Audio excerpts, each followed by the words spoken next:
prizes. So get your numbers ready.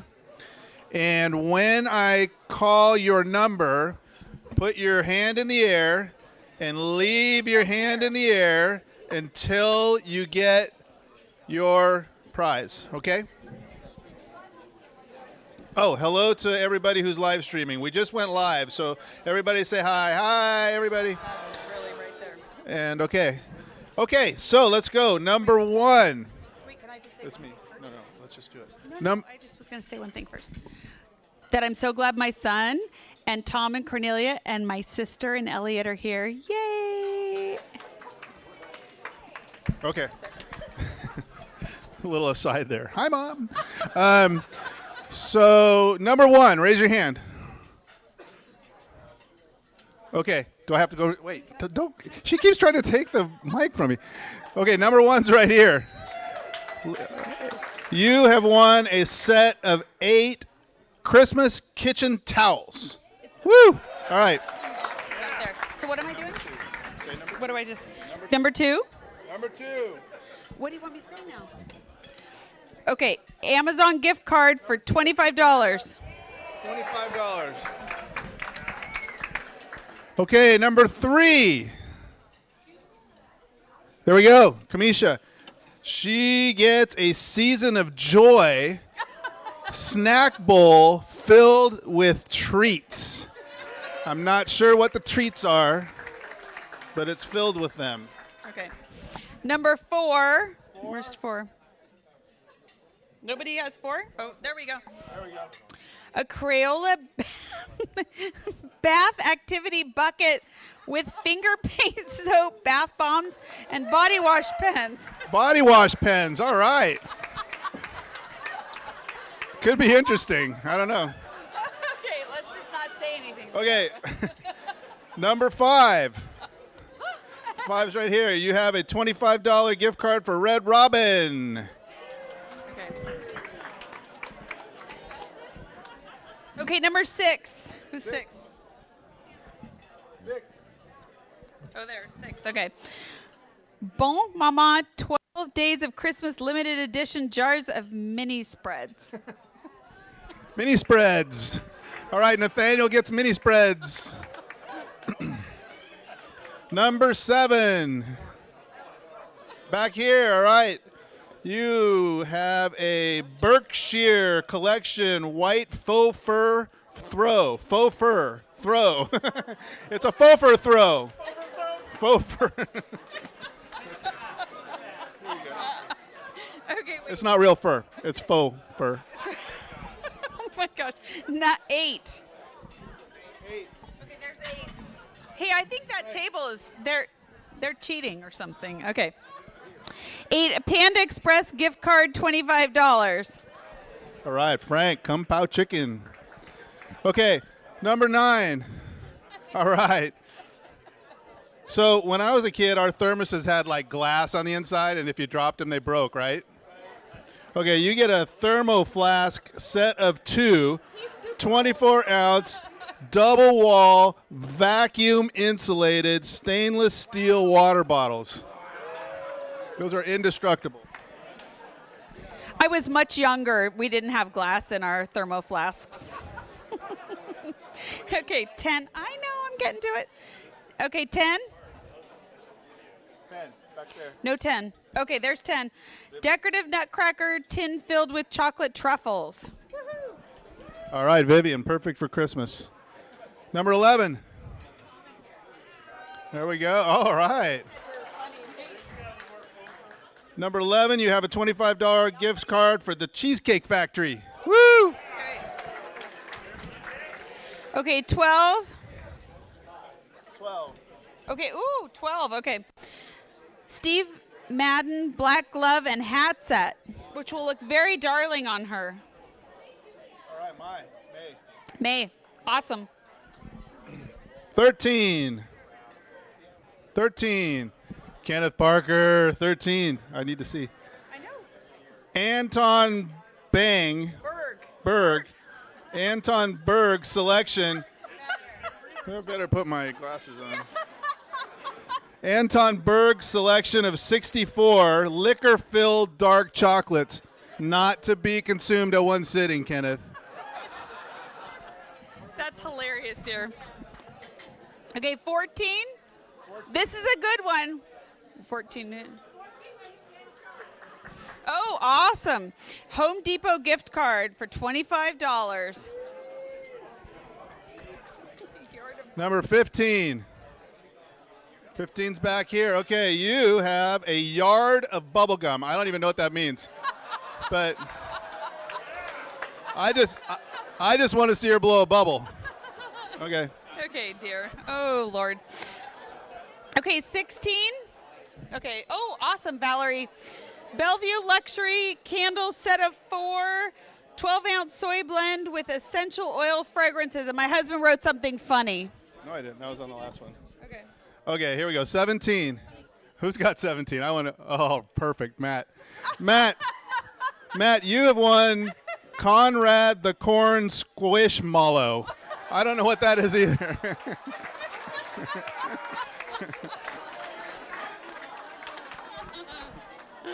Okay, 18. Okay, 18, awesome. Lint Advent calendar with assorted chocolates. Keep your hand up. 18. Lint.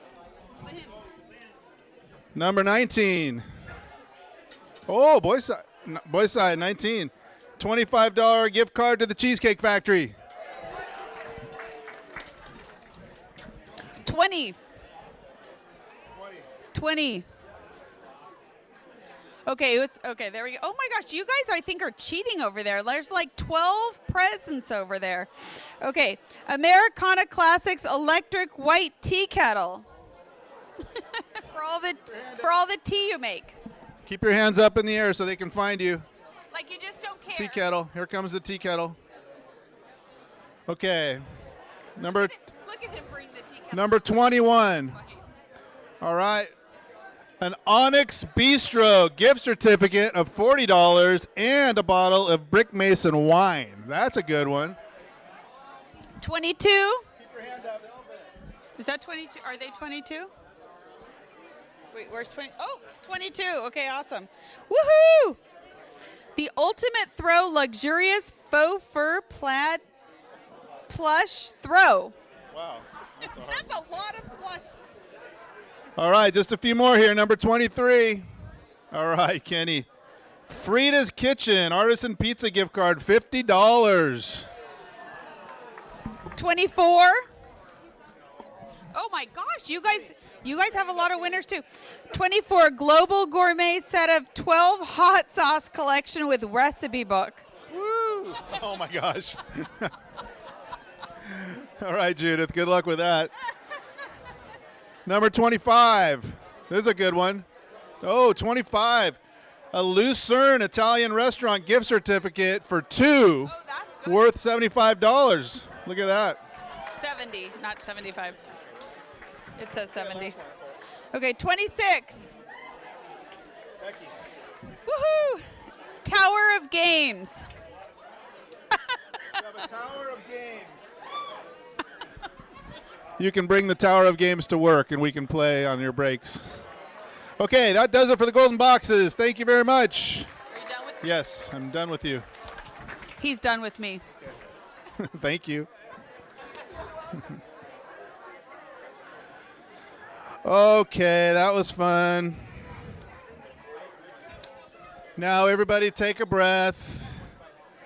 Everybody take a breath. Now we're going to get into the more serious part of our program. And dessert will be coming out too. So I'm going to introduce our president of Heart of Hope. I think she's ready. Debbie Marshall has been with Heart of Hope since 1991. And she's still out there doing it every year, making 3 trips a year and spending a lot of time there. Got us through COVID and lots of struggles, and she's done a great job over the years. So I would like to introduce the hardest working American in all of Romania, Debbie Marshall.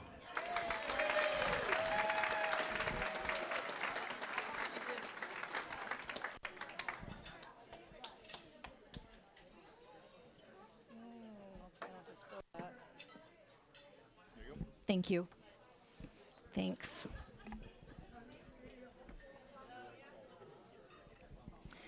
I want to always start by saying just how lovely it is to see everybody. It's just like a little reunion for me each year to come down and see so many of you faithfully come year after year. I also want to welcome those of you that are here for the first time to hear about Heart of Hope, whether you came willingly or were dragged here. We're so happy you're here. So as Scott said, my first trip to Romania was in 1991. And the revolution in Romania happened in December of '89. And it's really important to look back in history and see why and what happened then. What was so unique about the revolution was that it was from within, very unusual in today's political landscape. It was not a proxy war. It was the Romanian people rising up and saying, we've just had enough. We've had enough of this communism. We've had enough of this control. Doesn't matter if we have a Second Amendment or not. We're going to get the military on our side, and we've just had enough. You can imagine in today's world if a political leader and his wife were executed, the amount of media attention that would draw, and that's what happened. Ceausescu had been in power for 25 years. He was ruthless in his power and his tyranny. And when he was overthrown, by firing squad, they executed him and his wife. You can imagine if Ismail Haniyeh or Netanyahu or Kim Jong-un or Lula or anybody on the world stage, we can imagine them being taken out, but to take out the wife was extraordinary. Romania was closed, much like the only comparison I can think of today is perhaps North Korea. We don't really know what's going on in there. They don't really know what's going on out here. And Romania was that way. The first thing that our media focused on were the human rights violations. Under Ceausescu, there were 5 things, very interestingly, that he had banned. And I'm going to list those 5 and see if you can figure out why did he choose those particular 5 things. Drugs, Bibles, pornography, guns, and all outside media. And he said that he had to control all those things because each one of those things could have power over the individual. And he wanted full power, full control. If you wanted a car, you had to make an application to have a car. If you wanted a telephone in your house, you had to apply for it. You would be approved, of course, if you were of the right political party. If you were not, that approval would never come. Remember how I said no Bibles or outside media, which meant no newspapers, no magazines, no radio programs, no television, nothing was allowed inside. As well, you could not own anything that could reproduce something. For example, a typewriter. If you wanted to own a typewriter, you registered it with the police, and every piece of paper you typed had your serial code on that piece of paper. A dear friend of mine, who, for those of you my generation and older, may remember the Bible smuggler and Bible smuggling of Brother Andrew, and she was one of his interpreters. She owned a typewriter. She would translate the Bible, she would translate Christian literature so that the Christians, the underground Christians, could share that. She was a gas engineer, actually, by trade. And one day, one of her colleagues came and said, tomorrow the secret police is going to raid your apartment. And she knew that she had to get rid of that typewriter, because if they came, they could type anything they wanted, put her serial number on it, and then she would be prosecuted, put in jail, or worse. So the next morning, she got up very early, and she took her typewriter, and she said it was the hardest thing she had to do. and she threw it in the river. She knew she'd never get another one, but she also didn't want to get arrested. There were so many people I met on my first trip there that had similar stories. I went in 91 as a 29-year-old to adopt a baby.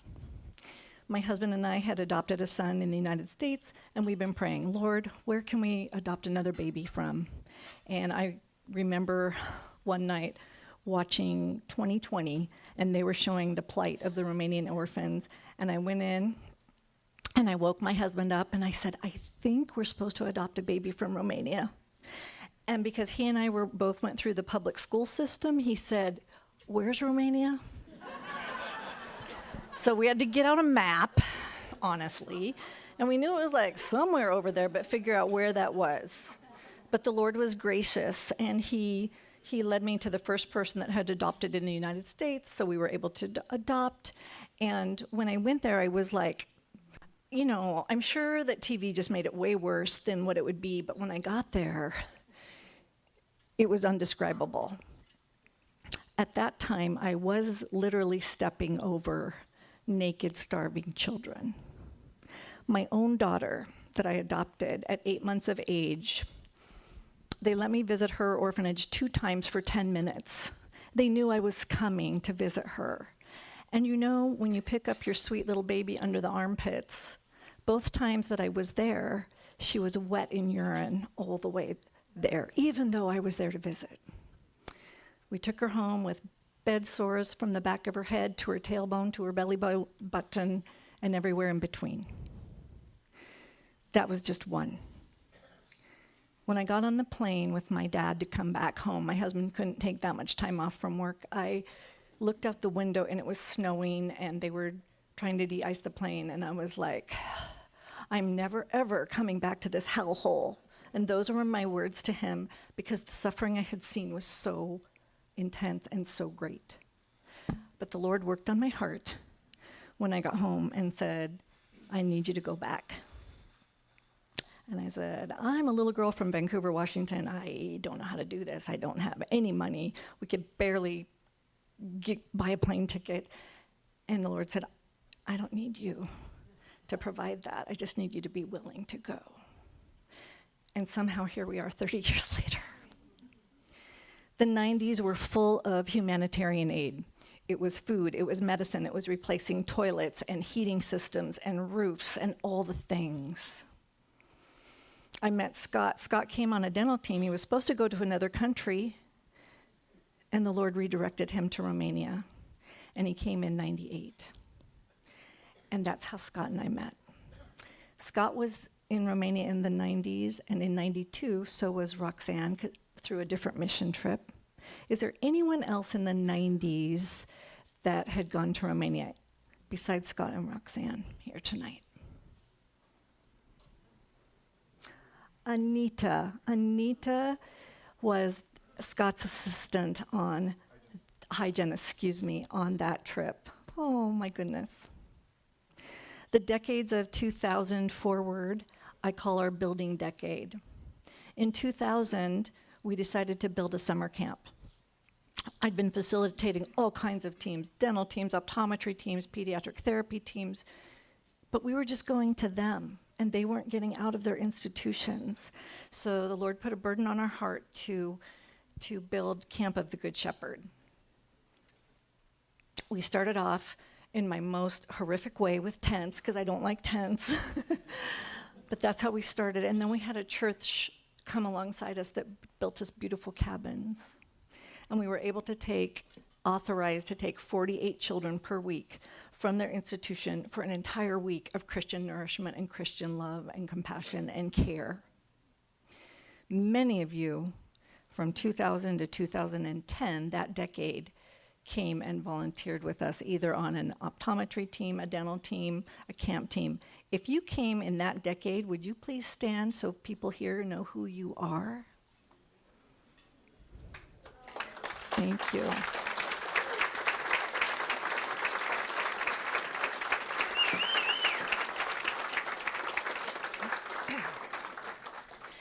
In 2002, there had been an American lady who'd started a transition home for young women, but she was ill and she was quitting. She had a terminal disease and had to leave Romania. And we'd known each other, and she came to me and she said, I want to give you my home.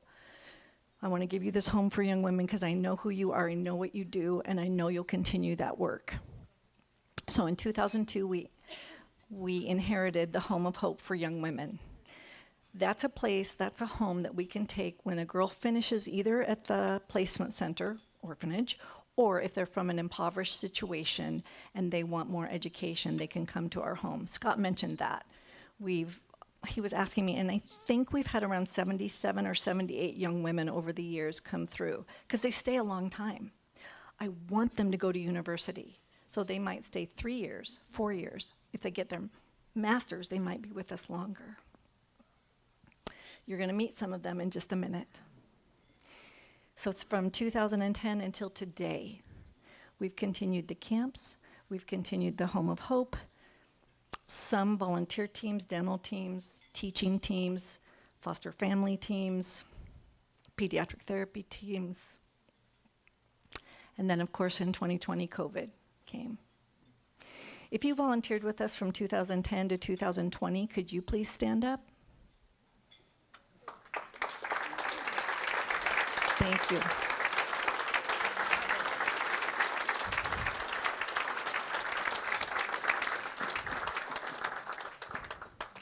So in 2020, when COVID came, it was the first time since '91 that I'd been stateside for a year and a half.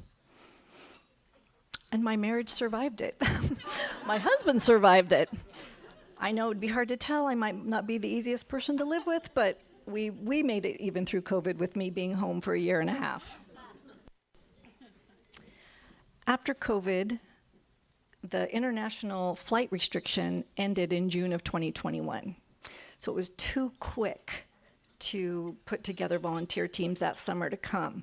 But we did have camp that summer. We just used Romanian volunteers, and we had a limited schedule, but we did it.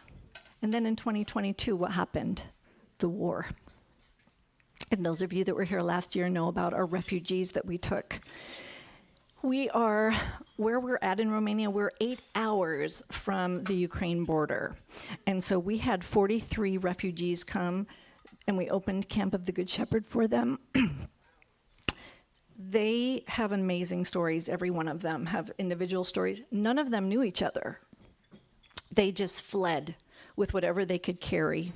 And most of them were the lower income, I would say, of Ukraine. Only one of our refugees had a car. Everyone else didn't even own a car. And they came carrying plastic bags or a backpack with whatever they had fled with. They would meet a church would say, I know a camp, I'll send you there. They would show up in the forest, not knowing who I am, not knowing who my staff is, and many of them terribly worried if they were going to get trafficked, if something terrible was going to happen to them. But we hosted them for almost 9 months. Some of them went back, some of them transitioned elsewhere, and the rest we were able, by the end of last November, we transitioned the last ones to the city center for jobs and apartments, and most of those that are staying have teenagers, especially young men who they are turning 17, 18, and they don't want them ending up in the war, so they have a new life in Sibiu until things get sorted out. I brought tonight with me a slide of the refugees that I'm going to show you, and I'm sorry I got to walk over here, I can't see it. The lady in the your far left, the lady on the far left came to us June 24th, 2022 with cancer. She had breast cancer. She'd been diagnosed with breast cancer in Ukraine, and when she went to her oncologist, he had fled the country. Somebody knew me, knew that I had connections in Sibiu. She came to us for her surgery, for treatment, and I took that picture June 23rd, this last June, because she was going home the next day. Exactly 1 year. Only God could create that. The end of August, we had a little reunion out at camp, And it was very emotional for our people to come back to camp. Mr. Anatoly and Miss Valentina, in July was their 50th wedding anniversary. And when they'd been at camp, they said, Debbie, you will come to Ukraine to celebrate our 50th anniversary next year. But 2023 came and they were still with us. And they didn't want to have a party. And I said, let's just go to dinner. So they at least let me take them to dinner because they still want to have their party when they go home. Mr. Scott and some friends were with us. And here's a picture of the teenagers in August. Nina is one that had gone back to Ukraine. Her husband is a soldier. She was the only refugee that came to me whose husband was a soldier pre-war. And she, last summer, went home. And she said, I just can't be away anymore. I'm going to go home. But in August, she came back, this last August, and she said, I wanted to come back as a tourist and not a refugee. We share a birthday, so they made us a little birthday cake in August with her name and my name. And I said, how is it being back? And she said, people die, people live, people die, we live, we go on. And that's Nina's story, and that's Nina's attitude. Just an update, because so many of you were so gracious, and you donated so much money so we could take care of them for 9 months, 24 hours a day. So thank you. We're going to move on to the next part of our program, and I'm going to talk to you about our young women at Home of Hope. Josh, can you go to the next slide? So our young ladies come. We do teach them all kinds of things, and it's still a thing in Romania. Oh, no, it's a funner thing here, but there it's a necessary thing. They learn canning. Next slide. Here is one of the girls. I'm so sorry I didn't get a picture. These are our current girls, and they were attending a wedding of one of our other girls that had graduated. Here's Deanna, graduated from university this year. Next picture.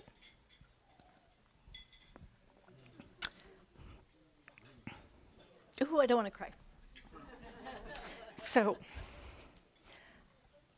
someone here tonight made and has made quilts for all of our young ladies, and they get to choose which one they like, and they get to take it with them when they leave our home. And now, we're gonna go ahead and zoom in with our young ladies at Home of Hope. They changed their clocks already, so they had to get up at 4:30 to be able to talk with us now. So I think they can see me through here, but I can't see them, so hi, girls. Hi. So I'm going to ask you guys to, each of you, please say your name and what you're studying and what you want to be when you grow up. How about that? Okay, Rebecca, I'm going to start in the back row with you. Go ahead. Hello. Yep. My name is Diana. Oh. I am doing the Master in Physical Education, and I want to find a job in my field because I'm passionate about sport. Okay.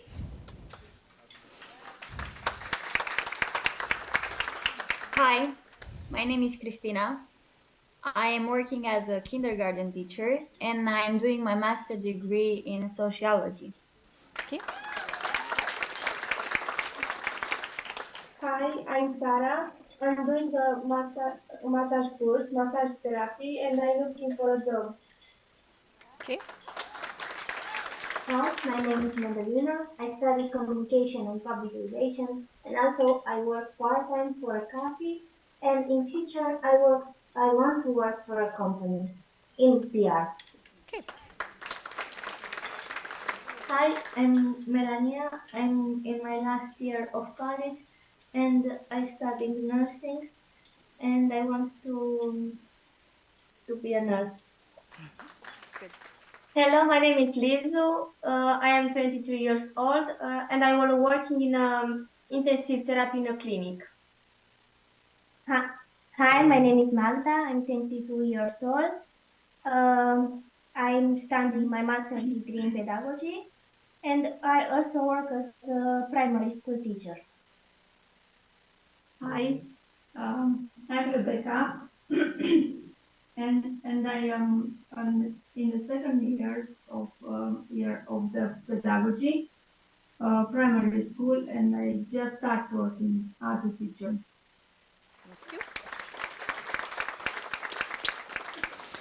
To help our friends here understand a little bit more about how special you young ladies are in choosing higher education, I'm going to ask a few questions.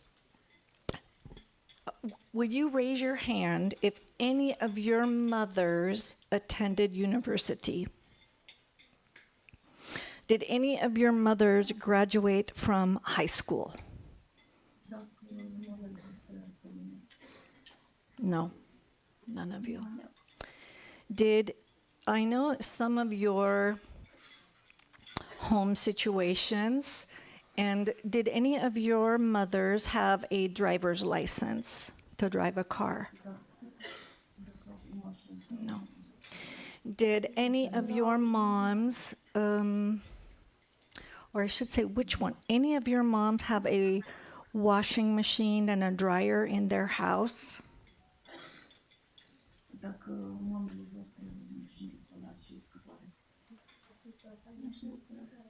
Only washing machine. Washing machine. Anybody have a dryer in their house? No. No. Okay. All right. So sometimes we've got to practice using our washing machines and dryers at our house. The young lady all the way to your left is Rebecca. Can you put your head in? Stick your head further in.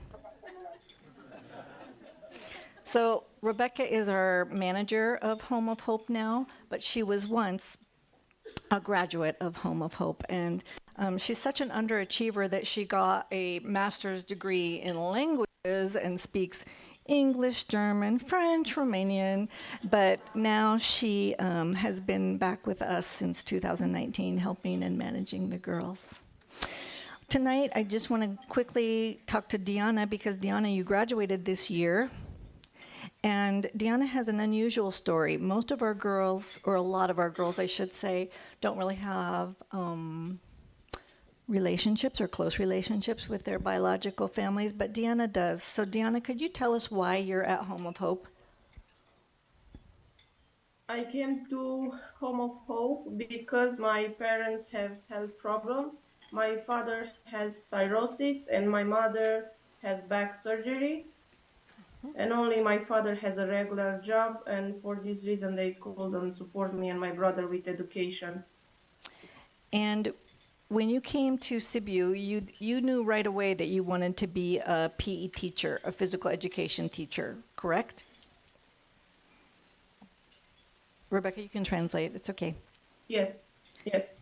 And you've just finished your bachelor's, and now you are going for your master's degree, correct?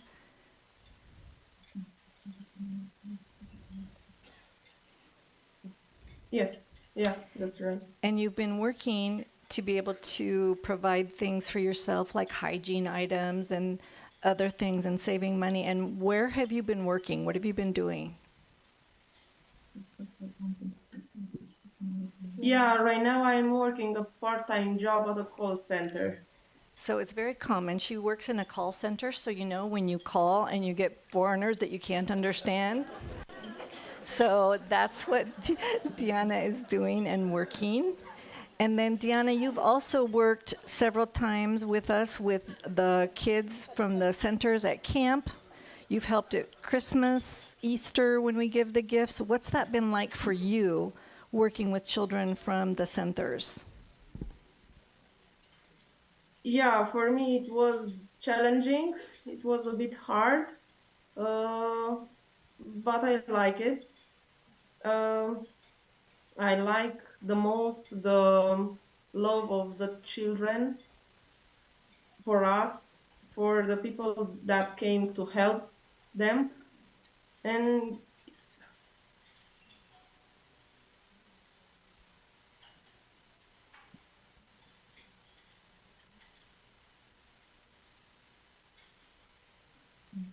You can have translation if you need translation. It's okay. It was heartbreaking for me to see them so so needy. Yeah. Yeah. Yeah. And to see their situation that they don't have parents, and this is heartbreaking for me. So raise your hand if you're whoever is going to go back to bed right now and take a nap.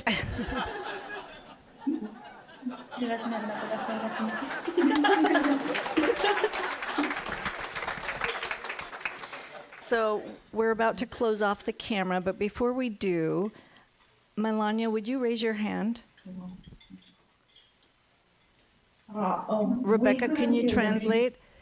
So we're going to close the Zoom call, but before we do, Melania, can you raise your hand? Okay, thank you. Bye. Have a nice nap. Thank you.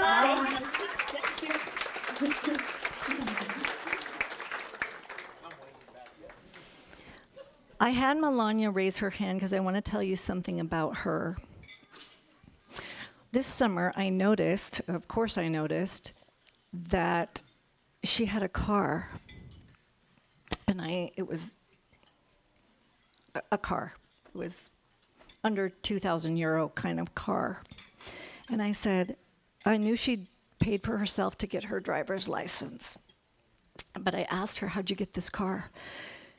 And she said, my parents that are migrant workers, they had gone and they had, for 2 years, picked crop after crop after crop. And they'd saved money to buy her a car instead of putting indoor plumbing in their shack. She said, my parents decided they didn't, it's okay, they can have an outhouse, but they know that they want to invest in me.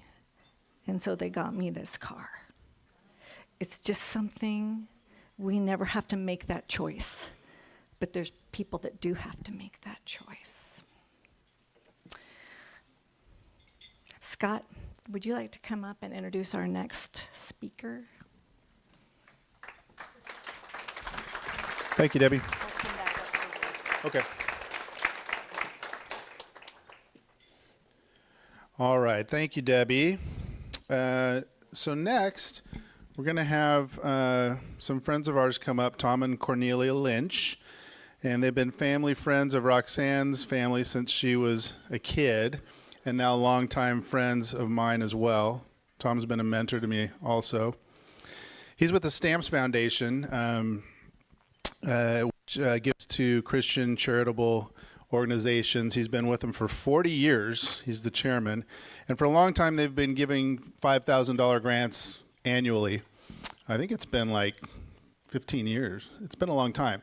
And that's funded specific projects like doors for the cabins or beds or, you know, cabinets and things like that. And this summer, they both finally got a chance to come over to visit Romania and see the completed work. And Roxanne and I met them over there. We had a really nice visit. But it was great to see them over there. And he's going to share a little bit about his visit to Sibiu. Here's Tom. All right, thank you all. I'm Tom Lynch, as Scott said, my wife Cornelia of almost 50 years. And we had scheduled several times to try to make it to Romania, because one of the things that our foundation does is we really like to have boots on the ground when we make grants. So, but we had COVID intervene, birth of grandchildren intervene, all kinds of things intervene. Well, finally this year, we had the opportunity to go, and it all fell into place. So you've all seen what they do, the great work that they do. You can see through the videos and through knowing Scott and Roxanne and Debbie, you know, I know that many of you are well aware of the great work that they do. So what can I add to that? We found that the trip was really easy. So it was a nonstop flight to Munich from Los Angeles, which is very comfortable. They have a hotel right there in the airport, so you can get rid of a little bit of your jet lag before you take the next step. Nonstop flight from Munich to Sibiu, which was also extremely nice. And we were picked up at the airport by the staff of the organization, and just spent a wonderful 3 days touring all the different ministries. We were able to go out to the camp. We visited Home of Hope. So if you're a donor and would like to actually see what they're doing, I know they would welcome your visit. I mean, they don't need tourists, but they do need donors. So, you know, many of us really would like to see where the money's going. And one of the things that I was so impressed with was that as we walked around, especially through the camp, Debbie could point out the things that we had contributed to specifically. And so I could take that information back to the foundation through videos and talk to the other trustees that the money was well spent. So I know that each of you see it when you make a grant, that you see it as a stewardship issue, and you really want to make sure that things are going, that the money is being stretched. And another thing that I was really impressed with was the amount of bang for the buck that you get when you make a donation to that ministry. I mean, they scour the field to find the best deal, whether it's a dishwasher for the home or whether it's air conditioning for something. We found things that had been shipped from Seattle because it was cheaper, you know. So anyway, do you want to add anything, Cornelia? No? I just wanted to say we loved the trip. We loved seeing all the kids, especially the kids, in the home. Yeah, no, the home where Debbie knows. Special needs kids. The girls' home. No, the special needs. The placement center, yes. If you ever get a chance to go, you have to go see them. They want to show you their rooms, their beds, who they sleep with in their little apartment there. And they're so proud of everything they have and their toys, and it was just very heartwarming. And there's just a lot of hope there. I love that that's in your name. You can see that all over the country. People are smiling again after the communists destroyed so much of their country. But hope is there, and people are happy, and God's doing a work. It's good. You know, one thing I might add with the Ukrainian refugees that we met, you know, the consistent refrain with them was that they valued freedom and that they wanted to be associated with the West. So that was a very interesting part of that. We had looked forward to meeting some of the Ukrainians, and that was their take on what was happening. So thank you very much. God bless you all.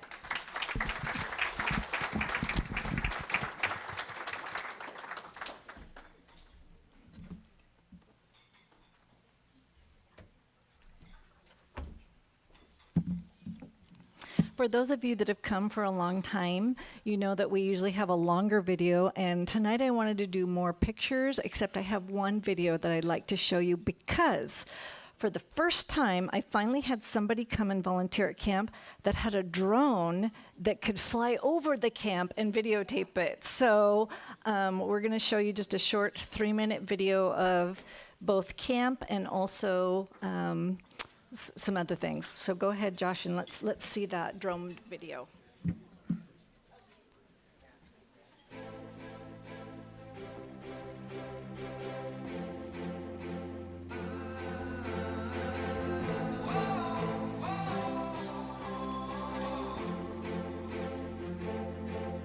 Little hands, shoeless feet, lonely eyes looking back at me.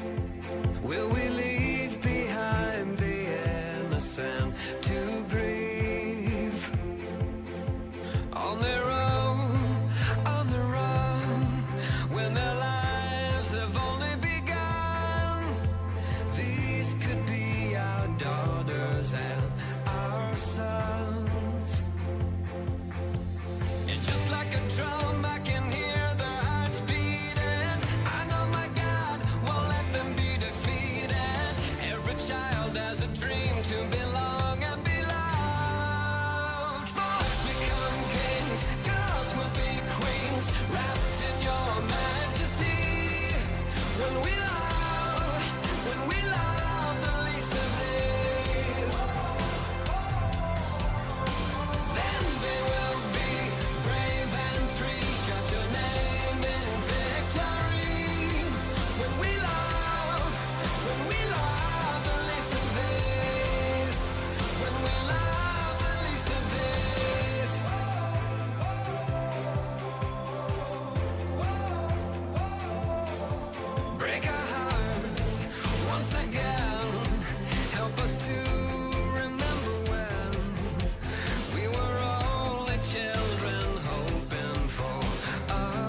One of the things you might have seen is a tarp that we tried to make a slip and slide out of. That was on our soccer field, which is full of rocks that you might have noticed. The matching grant we have tonight and the money we're seeking to raise tonight is for primarily first our Christmas program, because that's right around the corner. And with the Christmas program, we provide age-appropriate toys, fresh fruit, sweets, and a Christian devotional that I get from my friend who threw her typewriter in the river. And after the revolution, her and her husband started the first Christian printing press and library in Romania. The next thing that we're hoping for money for is the camp is 23 years old. And we have a lot of tile that's popping up off the floor, repairs that need to be done, and a horrible rocky soccer field that we keep bandaging legs and knees on, and I'd really love to redo that. Tonight you're going to hear from one of my Romanian volunteers. She first started volunteering for me in 2019, but I met her when she was a baby because her mom is Jenny Rochian, my friend that threw her typewriter away. So I'd like you to welcome Ruth. Ruth, come on up.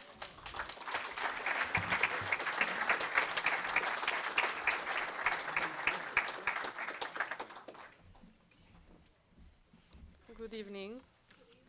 It's my first time to speak in English in front of so many people. So I'm very nervous, but I'll try to do my best, and I hope I won't start crying because my crying voice is worse than my normal voice. I am blessed to be here tonight, and I am so thankful to Heart of Hope and to God for bringing me here. It was so interesting to see this side of the ministry, and I got to appreciate all the efforts made for the children in Romania. It was also different and interesting to see what Debbie is doing here, because in Romania you usually find her in the kitchen during camp, preparing the meals, doing groceries, and managing the teams. But here it's a totally different work, and it takes a lot of work. And I really appreciate her and the members of the organization's Heart for Romanian Children. As Debbie said, I don't exactly remember when I met her for the first time, but she has been friends with my mother, so until 2019 she was my mother's friend. But in 2019 she asked my mother if I could join one of her camps, and I am thankful that she trusted me enough to ask me to join her teams, because we didn't really have a relationship, just saying hello and bye-bye when she came to our house. And now I think she is my friend too. Do we have the first slide? I have been leading camp since then, and this year I realized that the weeks I spend in camp are some of my favorite weeks of the year. It was also this year that I felt a little bit overwhelmed after hearing the stories of some of the children who left the placement centers after they turned 18. A lot of them lack financial education or life skills, and they end up in bad situations. So I was a little bit discouraged, and I started asking myself if 1 week at camp can really have an impact on them. And the picture in the middle on the top, that boy, that was my first camp in 2019. And this year I heard from the attendants from that center that he is in prison for rape. And the other boy on the right, upper row, I guess, yes, that was, I think it was 2021. He was just released from prison 2 weeks before camp for some gang fights or something. It was a prison for minors. And yeah, I was a little bit discouraged when I heard these stories, because I didn't really know if 1 week matters. But after thinking more about this, and after visiting them at their centers throughout the year, I understood that even if it is just 1 week, for them it's a very important week and one they will never forget. Actually, last August, I visited a center in my hometown where children who turn 18 are placed It's a center for adults that are not able to live on their own physically or mentally. And I was really surprised to see a guy who was about 30 years old who started telling me about a camp he participated in back in 2010. And he kept asking about the American volunteers, and then they asked if we can go there and sing Christian songs with them and play games with them. Maybe some of you know him, I didn't know him. It's on the lower row, this guy, I will show it here too. Maybe some of that guy. He was really excited to get our visit, and he was telling us about the camps. And the other boy on the left, that's left upper corner is my first camp, and lower photo is this year. He and his brother were found in a barn when they were about 7 years old, and they weren't able to talk. They had a lot of sexual gestures, and they weren't able to eat like humans. And they still are not able to talk, but you can see that the attendants are doing a great job, and we can see progress throughout the years. And I really like meeting them. And one thing I like about Debbie's strategy is that she encourages us to go on camps with the same center every year, so we can build relationships, and the kids are always so happy to see us again. And this guy calls me Mama. He doesn't have many words, so he can't say my name, so he says Mama. He's cute. Okay, the next slide, please. Another thing that seems small to us but has a great influence on them is that the volunteers and camp leaders are Christian. So for 1 week, they get to see how a Christian person talks like, how we react in stressful situations, or when one of the kids does something bad, because in their environment, if they do something bad, they might be beaten up by the older kids, and almost everyone around them curses. So as we spend time with them and talk to them during camp, and just by being ourselves, they can see that there is a different way to live their lives. And another thing that is important is that the children are accompanied by 2 or 3 attendants. They're in the picture on the top. It's our team, the Americans, Romanians, and 4 attendants, because this is the worst camp. It's the worst kids. So we need a lot of people, but it was so fun. The attendants were really surprised to hear that all the team members are actually volunteers, and they're not doing this for any financial gain. They can't understand how people can give up their vacation and come to camp. So even this small detail shows them that God is important to us, and that by showing love to the children and spending time with them, we are simply obeying God's commands. We also pray for the attendants, that God touches their hearts and motivates them to be role models for the children. There is another picture here. On the left, the 2 on the left bottom row, they are just normal camp pictures, but maybe you know that every year they get a camp t-shirt, and they really love their t-shirts. And you can see them wearing them again in the next years or when we visit them. So for them, it's very special to get those t-shirts. And on the right picture, on the bottom, the girl in the middle, her name is Yasmina. She is deaf, mute, and partially blind. But she was really trying to teach us sign language. She was enjoying it. And she liked filming us. And those videos are very precious to her. And in the video Debbie showed you before, the last clip is filmed by her inside the car when she was leaving. And she was crying. It's so heartbreaking to hear the audio of that video, but I muted it and you had music. But she really liked us and being there on camp, and this was her last year. And she knew it was her last time, so it was really difficult for her.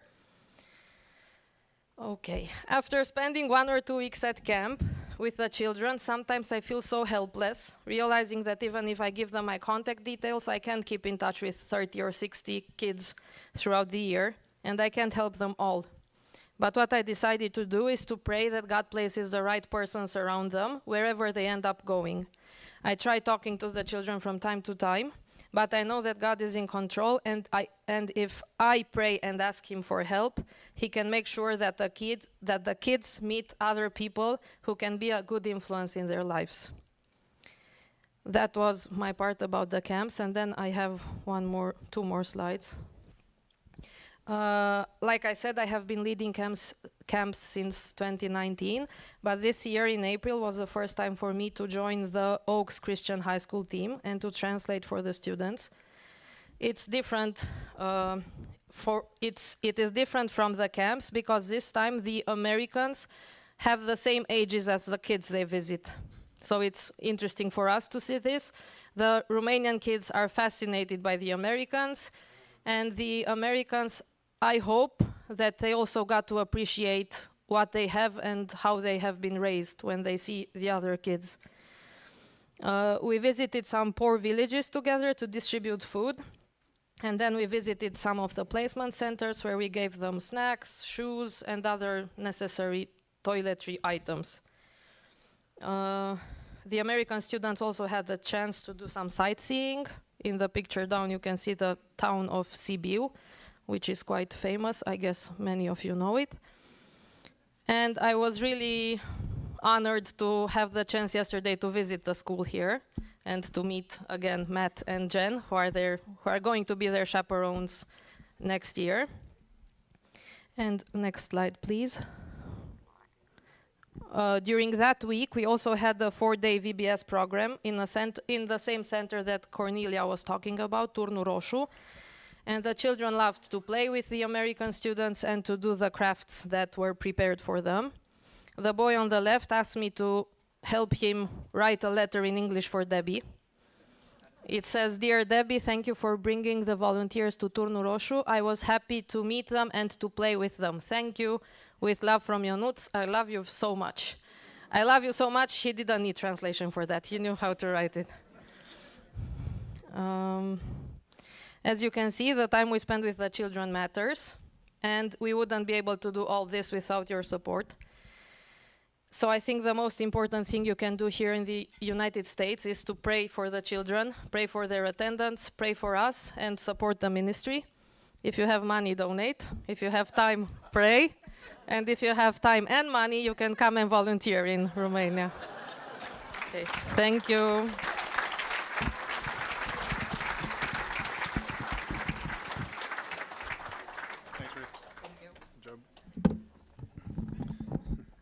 Okay, we're about to wrap this up.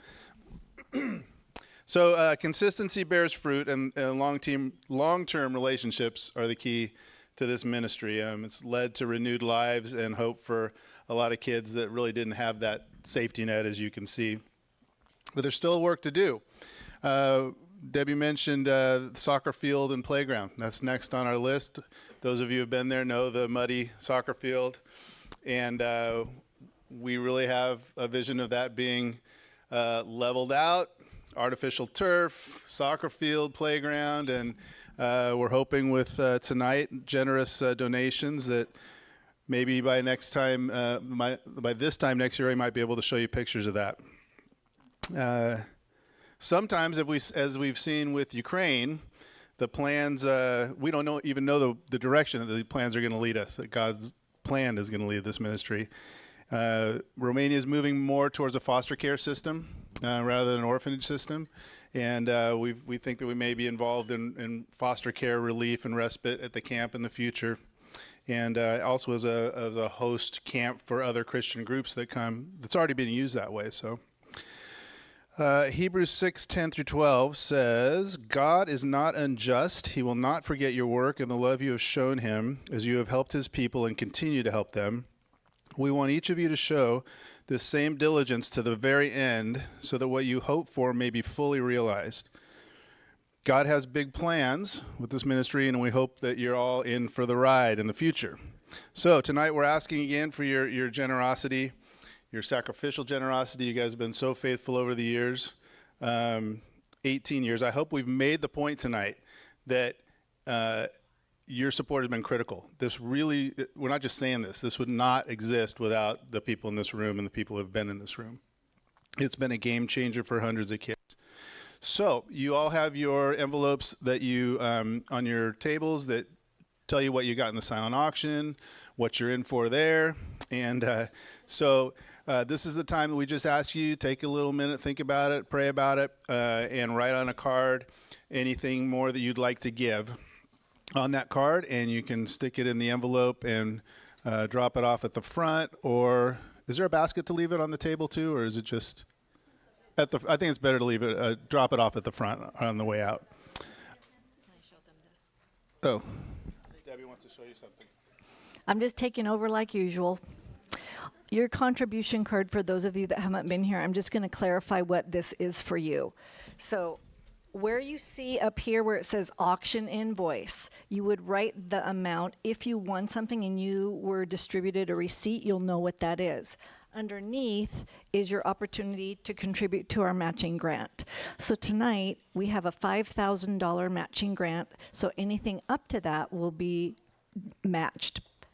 So you can indicate, if you want to do the whole 5,000, go ahead. We're happy to match it right away. But any amount there, and you just add that together for your total. And as Scott mentioned, you can write a check, leave cash out with the ladies, or if they have already your card on file, all you have to do is sign the bottom, leave it on the desk, and you're free to leave. If we have any issues, we have your email, your phone number. We'll track you down and clarify it for you. Okay, before we go, I would just like to give a special thank you to Heather and Gilda, who did a lot of the work setting up and checking in, and all the other volunteers that helped with check-in, and also to the Las Posas staff, because it's not easy to serve this many people when people are talking, and they did a great job like they always do, so big hand for them. And no, Roxanne, what do you want? Tell Lucas we love him, because don't forget to tell Lucas we love him. I forgot to tell him that we were glad. Lucas. Okay, and I'm going to ask Doug Parker to come up and say the closing prayer.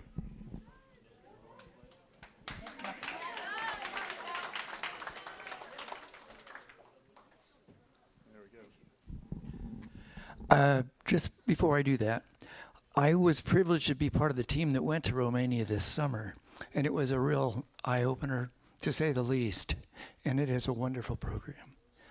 So let's pray right now. Lord, we thank you for all your blessings. Thank you that you have watched over this ministry and seen it grow and provided the right people to go and to be there and to work with those kids. Thank you for all those kids that have been influenced over the years in a good way to know you, to come to know you more, and to have a little break from some of the drudgery of their lives and the unpleasantness of their lives. And we just thank you that we can be a part of that and continue to be a part of that. In Jesus' name, amen. Amen. Thank you all very much for coming, and enjoy the rest of your evening.